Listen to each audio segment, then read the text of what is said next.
Untuk mengetahui orientasi ya, siapa namanya Pak? Pak Rafka. Bapak Rafka sekarang ada di mana? Ada di rumah sakit. Tapi kan ini mah orientasinya dia bagus ya, karena tidak bermasalah. Pak Rafka orang mana? Dari mana asalnya? dari Kopeng, asal Sukabumi. Oh iyalah, ibu udah ngerti Kopeng. Oke, usianya berapa? 20. Udah punya anak? Belum. Belum punya. Punya. Contohnya gitu ya, udah menikah, udah gitu ya. Punya anak berapa? 5. Woi. Bisa menyebutkan setiap nama anaknya? Bisa. Bisa, berarti kan dia aman. Tapi kan kalau bagi orang yang bermasalah secara memori, orientasinya nggak jelas, atau orientasi itu lokasinya dia di mana tuh nggak tahu. Dia sekarang tadi kan dia ditanya di mana sekarang, di rumah sakit lagi dirawat, berarti masih bagus. Tapi kalau yang nggak ngerti dia nggak tahu. Jadi orientasi itu menanyakan kondisinya sekarang ada di mana gitu ya. Kemudian masuk ke yang kedua adalah registrasi atau memori. Kalau untuk memori kalian bisa menanyakan contoh 3 benda ya, tapi 3 bendanya yang dia tahu ya. Contoh ini ballpoint, ini seperti apa ya, palu ya, ini kayu putih. Untuk memori ini contoh yang saya contohkan, tapi kalau kamu mau apa gitu itu boleh. Memorinya seperti contoh tadi yang saya tanyakan di memori, Bapak Pak Rafka punya 5 anak, nama tiap anaknya Bapak ingat? Oke. Anak pertama siapa?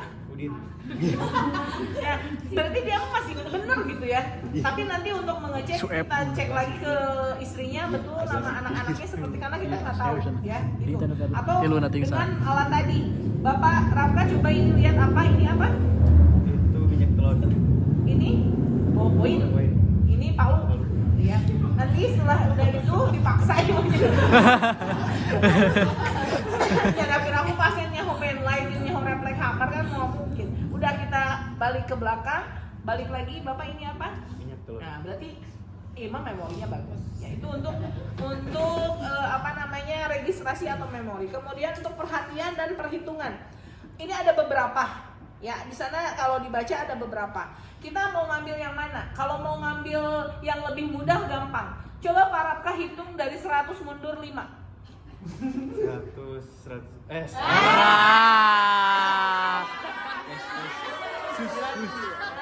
gitu. Sok cepet Pak. 100. 100, 99, 98, 97, 96, 95. Oke. Nah, itu berarti aman. Kalau kita lihat kondisi pasien ya, kalau sekiranya gimana pasiennya ini mah bakal lemot pisan, udah yang mudah aja. Coba dari 10 mundur ya. Bapak hitung 10 mundur. Berarti kan 10, 9, 8, 7 kan kayak gitu. Nah, itu yang mudah. Kalau terus di sini juga ada lagi contohnya adalah bisa mengeja kata panda. 5 kata aja, 5 huruf. Nah, Bapak kita tulis mengeja Bapak hurufnya apa saja, itu juga boleh. Tapi itu akan memakan waktu lama kalau di OSCE. Yang mudah saja, yang tadi recall aja, maksudnya yang daya ingat angka saja. Coba Bapak 5 angka mundur dari 100, itu untuk OSCE supaya lebih cepat kalau OSCE. Tapi kalau nanti kenyataannya tanpa OSCE, kita di rumah sakit, pasnya apa dengan pasien? Ya, oke. Kemudian kita masuk ke daya ingat tadi sudah ya, daya ingat atau recall hampir sama dengan memori, itu juga sama, boleh salah satu saja dipakai. Selanjutnya, kok ini nggak masuk ya?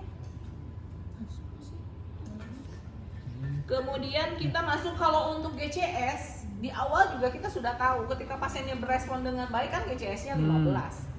Terlepas itu pasiennya kondisinya mengalami kelemahan atau tidak, GCS itu kan sebenarnya mudah. Artinya ketika Pak Rafka dia merespon langsung ke kita juga itu GCS-nya sudah bagus. Ya, berarti masih ada reaksi terhadap si tingkat kesadaran. Karena kalau GCS itu kan lebih ke tingkat kesadarannya saja.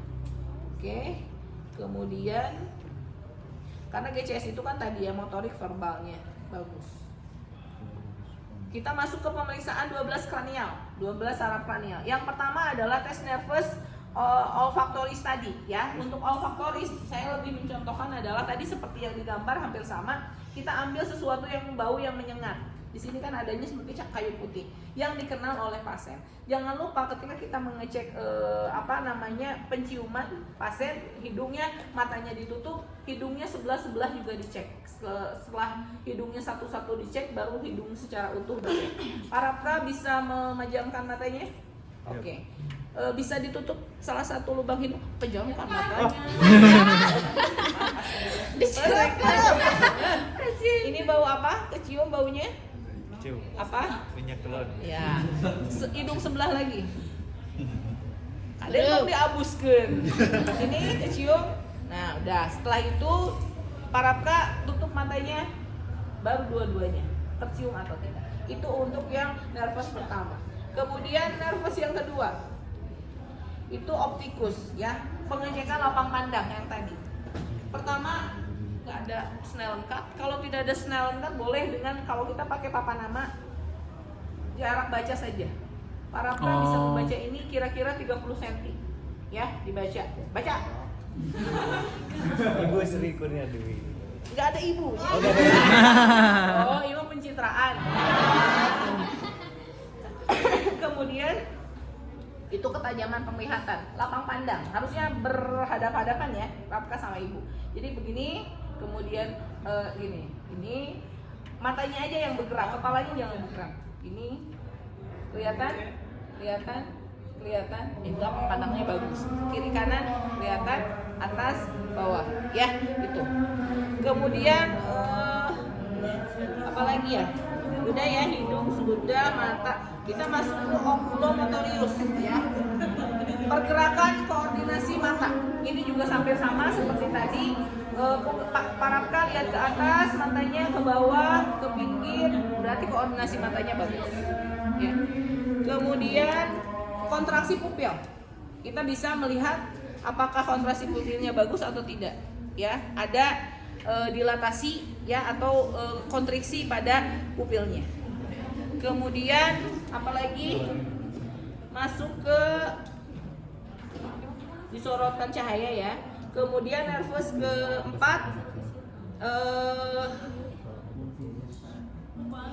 ya, bola mata ini sambil sama. Ini lihat kesimetrisan bola mata karena ada yang juling, strabismus dan lain sebagainya. Dia terlihatnya kan aman ya, tidak dua-duanya sama. Ketika dilihat ke kiri ke kanan, matanya pada tempatnya. Jadi tidak mengalami yang satu kemana, enggak seperti itu. Kemudian kita masuk ke masih trigeminus. Ini masuk ke nggak ada kapas ya. Kapas. Refleks ini. Jadi ini biasanya pakai pilihan kapas, kita dekatkan ke bulu matanya, apakah dia langsung bergetar atau tidak. Ya, itu refleksnya, refleks pada matanya. Kemudian pergerakannya mengedip atau tidak. Kemudian korneanya mengedip, pergerakannya bagaimana. Kemudian kapas tadi sudah. Kemudian untuk nervous trigeminus masih seperti itu. Mengunyah. Parapka tolong mengunyah seperti biasa, apakah terlihat simetris atau tidak. Mengunyah. Oh gitu atau ngunyahnya mam biasa. Nah, ya mam anu dahsyat mamnya. Ya, dia simetris mamnya gitu. Untuk pilihan kapas mah refleks aja ya. Refleks kelopak matanya seperti apa. Colok. Bergetar ya, getek. Sok koper sih lah. Emang. Kemudian tadi mengunyah sudah.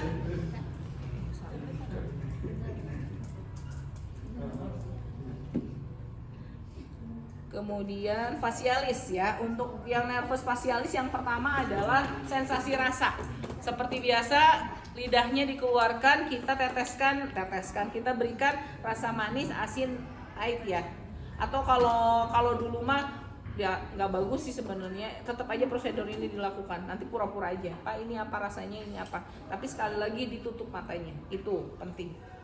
Karena kan kalau gula asam manis itu pasti orang-orang sudah terbiasa mengetahuinya.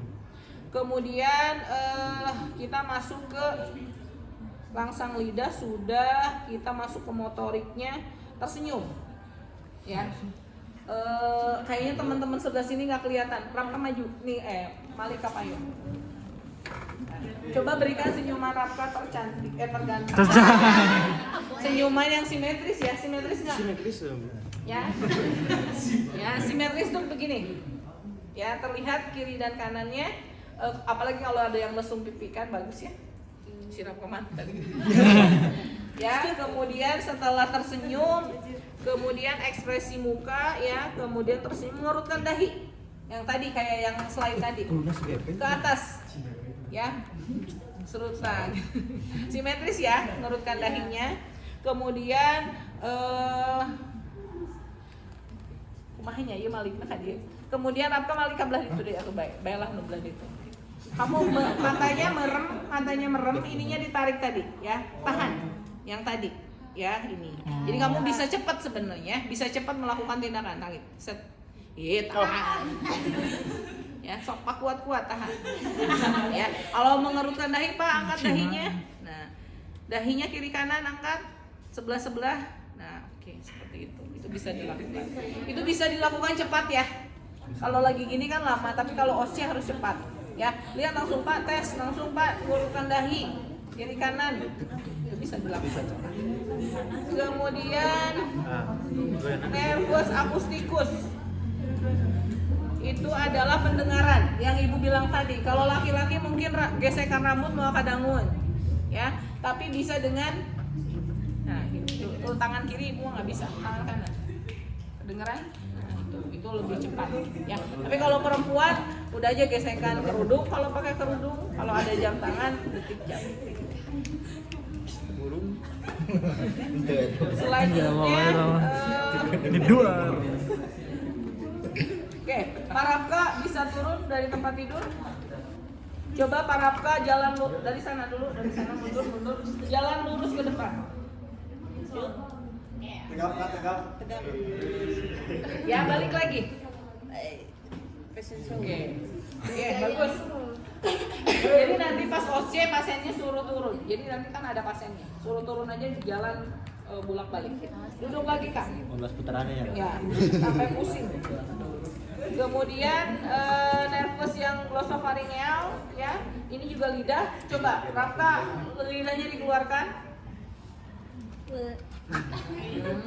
Jaim banget sih lah. Lidah keluar. Gerak ke atas, ke bawah, ke pinggir, ke kanan ke kiri. Nah ya, itu berarti masih bagus. Kemudian untuk yang glossopharyngeal. Kemudian pergerakan ovula. Kalau laki-laki kelihatan ya ininya. Kemudian ya pergerakan nelen biasa. Nah ini kan kelihatan narik turun. Kalau perempuan itu gimana? Apalagi pakai kerudung, pegang aja lehernya. Ya, mau dicabak. Kalau pasiennya perempuan kita raba aja. Kemudian buka mulutnya. Buka mulutnya. Lihat lidahnya keluar. Nelen. Ya. Tonsilnya lihat, dia mengalami pergerakan atau tidak. Lihat aja pakai pen light ya. Kemudian atau bilang pada saat dia membuka mulut bilangnya dia mengalami getaran nggak di tonsilnya? Bilang Selanjutnya nervus ke-9 aksesorius yang tadi apakah ada atrofi atau bagaimana, menoleh ke samping, ke kiri dan ke kanan. Rapka noleh ke itu ibu ditahan. 1, 2, 3. Kan dia kuat nggak ada gangguan ya. Noleh ke sini ibu tahan. Nah itu tidak jadi masalah. Kemudian itu untuk yang nervus aksesorius. Kemudian mengangkat bahu. Rapka Malika payun. Nah, Rapka angkat bahuna, ibu disekan. Tuh kan, ini mah kuatnya dan tak ada masalah. Lagi. Nah, itu berarti kuat tahanannya. Kemudian hiploglossus tadi sudah menelan infeksi lidah dan lain sebagainya, ini sudah dilakukan. Kemudian sensoris, untuk yang sensoris bisa dilakukan dengan ujung hammer. Ini kan ada sedikit meruncing, kamu bisa menusuk ini.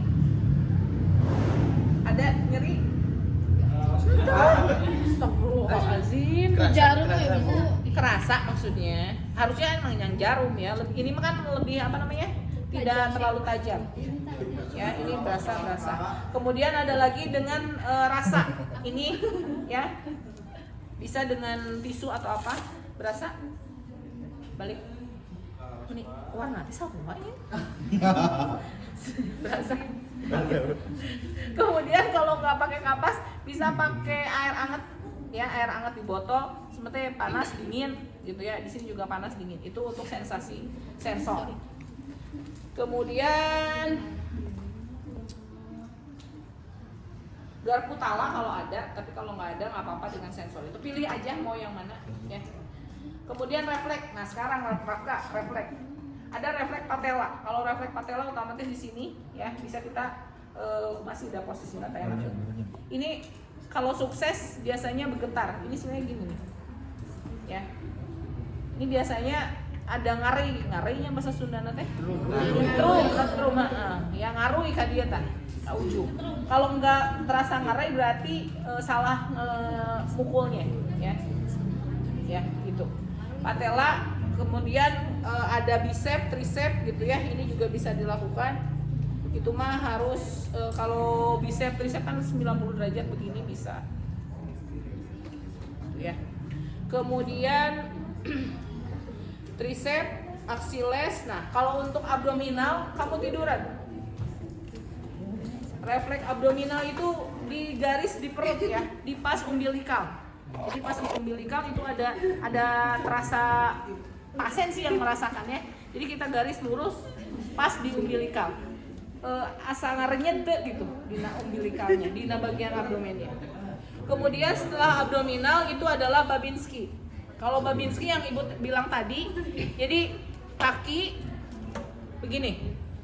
Ya, biasanya nggak, soalnya pakai kaos kaki nggak kelihatan, sini aja. Ini telapak kaki, kamu pakai jangan lurus tapi ke pinggir.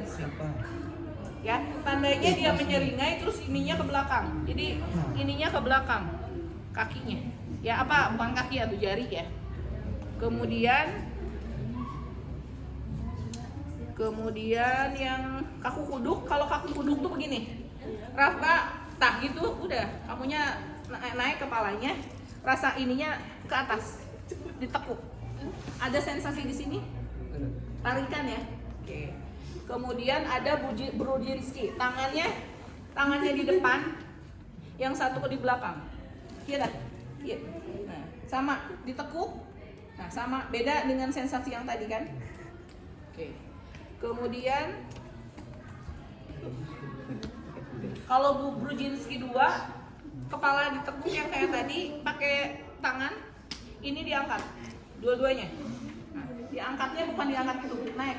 Nah, ya. Sudah. Kemudian kalau Kernig itu tungkai tegak lurus, ya. Ini lurus tegak lurus. Kemudian apakah ada pegel nggak? Maksudnya ada tarikan nggak ketika diluruskan seperti ini? Nggak ada ya, aman-aman aja. Kemudian kalau fleksi paha, ini fleksi, ini fleksi yang ini, dua-duanya fleksi. Nah, udah fleksi begini, kemudian fleksi begini, ininya lurus. Nah, ada tarikan nggak di sini? Ya, di bagian bokongnya. Kalau yang tidak ada masalah mah udah aman ya, tidak ada masalah. Tapi kalau yang bermasalah, biasanya dia mengalami kesakitan di daerah sini, walaupun difleksikan bagian punggung. Oke, itu terima kasih. Ya, itu untuk pemeriksaan sistem persyaratan. Sedikit lagi kita masuk ke yang prosedur ambulasi dini.